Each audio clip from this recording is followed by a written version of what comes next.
Yeah. when you started in the opener. Can you just assess if you feel like you're on course? I mean, I haven't charted one really for this group. You know what I mean? I think when you have a team and you know the guys a bit better, you can do that. With this group, I haven't done that. I'm going along and seeing how much we can give them and then pull back when I feel like they're too stressed. Listening to the coaches a lot talk to me about guys are getting this, still fuzzy on this, that kind of thing. We've had those conversations between me and the staff and some of the players. But I think the one thing that I've seen, the one thing I've seen is remorse when they don't know something. And that to me is a sign that we're headed in a good place. If guys were just like, whatever, forget it, that would be a tough spot to be in. So I like where we are. I have thrown a ton at them. And the games have thrown different scenarios. The other night we had a up 3 foul situation, and we hadn't gone over that. And so we had to do it in the timeout, and thank God we had Joe in the game because he knew exactly what we were talking about on the floor. He helped guys, and Asar made a good foul in that situation. So you can't cover everything, you know. You can't catch every raindrop in training camp, but I think we're moving in a good place. But to chart it and tell you where we are, I'm not quite sure I can do that. Monty, with that, before camp, you had talked about kind of the battles that there would be at certain spots, or just how tough it's going to be to make a rotation. Yeah. 2 weeks in, is it even harder now with some of the performances guys have had? Yeah, I think, you know, thankfully it is. Right. I mean, I'm glad there's no – well, I mean, if you had easy decisions and had all-stars, all-NBA guys in place, that'd be different, but we don't. So I'm glad there is a lot of competition, opportunities for guys in game to have enough minutes to, you know, fight for their position and their spot. Everybody else enjoys it. I'm not looking forward to those decisions and conversations, but they are a part of, you know, my job, and I have to, along with Troy and the staff, you know, get the information and then do what I think is best for the team. But I've enjoyed it.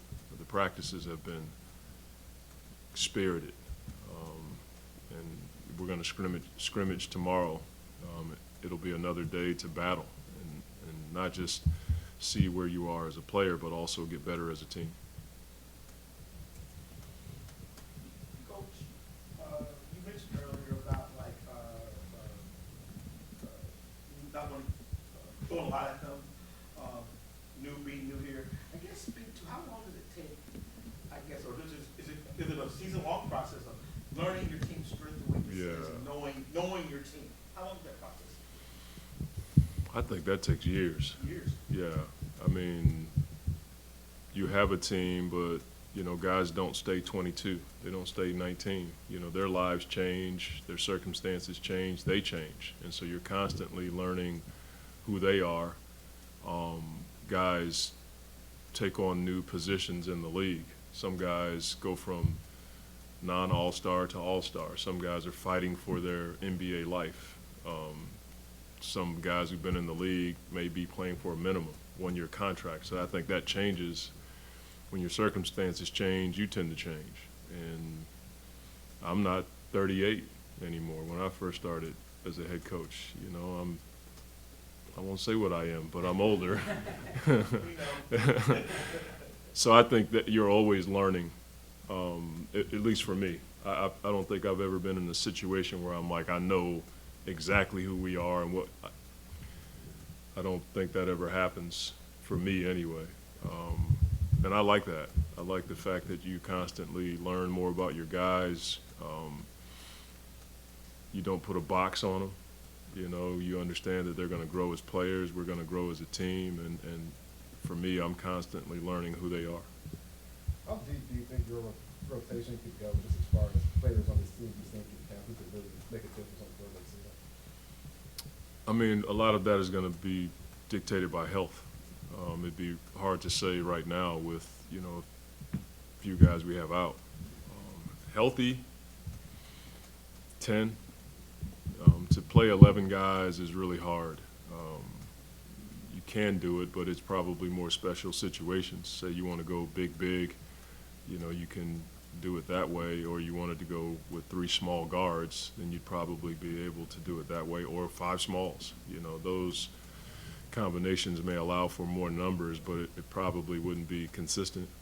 I think healthy and having everybody on the squad ready to go, I think we can go 10 deep and keep a rhythm.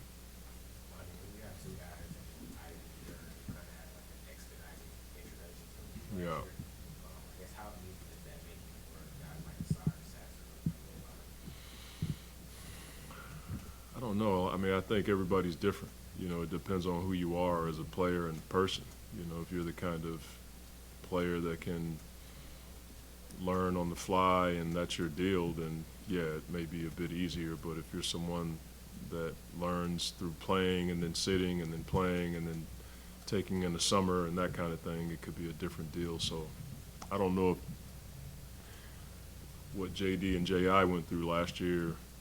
I'm sure they had to grow up quickly with all of the injuries and things of that nature. It's a tough one, but I do think, I've said this before, Asar and Sass have the capacity to take on a lot. That's the one thing I've seen from both of them. They do not struggle with failure. They stand right there, they look you in the eye, I got you, coach, and they get right back at it. And I've seen young guys just crumble in that. These two, they won't crumble. Monty, can you speak on how today's event gets fans excited for the upcoming season? Say that again for me. How today's event gets fans Yeah. excited? I think it's cool for us to be able to show the community what we do. We have a phrase, reps remove doubt, and I'm big on getting reps in, and I wanted the fans to see a portion of what we do in practice so they can understand, you know, what our guys go through, and that was, you know, what percentage, a small percentage of what we do in our practices every day. And so my hope is that they see, even in a setting like that, our guys took it seriously. I've been in those situations before, and it can get ugly quick with guys who are too cool and all of that stuff.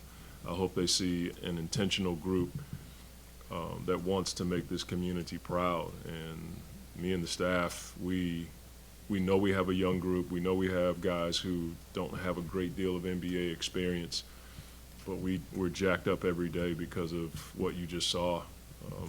Those fan practices can, I mean, you all have been around, like they can get pretty goofy. And I hope our fans saw that our guys are serious about stacking solid, stacking good days, and getting better. And today was an indication of that, so I hope the fans saw that. That's cool. All right, thank you.